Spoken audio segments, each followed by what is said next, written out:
Blacksmithing is a trade that has existed for thousands of years, and this week in Kitchener-Waterloo, a group of people are getting the option to learn this ancient craft for themselves. Starting on Monday, March 12th, Two Smiths, a metalworking company in the city, started their first week-long blacksmithing course on how to forge and build knives. Declan Graham is one of the students, an aspiring machinist who came for the experience. I just thought it was a lot of fun. I enjoy the creative side of metalworking a lot more than like the technical stuff. So I just thought it'd be a lot of fun to try out making a blade.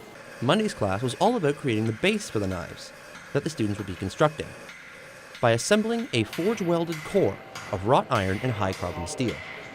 Instructing them in this process was Jeff Helms, a veteran smith whose work includes creating recreation weapons for the Royal Ontario Museum, such as this spearhead. I enjoy teaching. I usually it's really rewarding to show somebody something that you've spent a lot of time and energy trying to learn yourself. Two Smiths don't intend for this to be the only time lessons will be taught at their forges. They hope to continue to hold such programs and extend lessons into other aspects of metalworking, like bronze casting and acid etching, though no date for the next class has yet been decided. So, if you're interested in learning about blacksmithing, check out Two Smiths in Kitchener-Waterloo. I can personally guarantee that nothing this hot has ever been so cool. For Spoke TV, I'm Matthew Vette-Johnston.